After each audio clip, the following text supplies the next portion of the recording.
Ivan Gunawan permalukan Kesha Levronka hingga sakit hati karena sering gagal bawa lagu sendiri. Ivan Gunawan permalukan Kesha Levronka di acara live karena kerap gagal bawa lagu sendiri. Kesha pun mengaku sakit hati. Kesha belakangan memang menjadi perbincangan hangat di kalangan warganet. Pasalnya ia dinilai gagal membawakan lagu Tak Ingin Usai miliknya. Memang beberapa kali saat tampil secara live, suara Kesha gagal mencapai nada tinggi dalam lagunya tersebut. Meskipun demikian, jebolan ajang Indonesian Idol itu selalu berusaha untuk memperbaiki penampilannya agar bisa membawakan lagu miliknya tersebut dengan baik. Kegagalan yang kerap dialami Kesha tentunya bukan rahasia umum lagi. Banyak pihak terutama artis yang juga mengetahui hal tersebut. Salah satunya Ivan Gunawan. Tak segan-segan, Ivan Gunawan mengkritik Kesha saat ia menjadi salah satu juri di acara Rising Star Dangdut. Sebelumnya, Kesha diundang dalam acara tersebut untuk unjuk gigi sebagai bintang tamu dan akan berduet dengan salah satu peserta kompetisi bernama Dila. Pada saat menyanyikan lagu tersebut bersama-sama, pada bagian ref lebih banyak dilantunkan oleh Dila ketimbang Kesha. Seperti diketahui, bagian ref lagu Tak Ingin Usai adalah bagian yang kerap gagal dinyanyikan Kesha Levronka.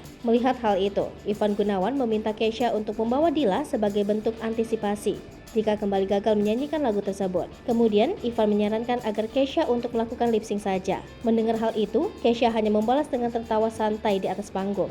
Namun, banyak orang yang menyoroti mimik wajah Kesha langsung berbeda usai Ivan melontarkan kalimat tersebut. Kendati demikian, Kesha diduga sakit hati dengan sindiran Ivan Gunawan. Dalam akun Twitternya, Kesha mengutarakan perasaan sakit hatinya lantaran diledek sering fals.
Hai pemirsa Sri Popo TV, jangan lupa komen, like, dan subscribe, serta tonton terus berita-berita terupdate lainnya ya.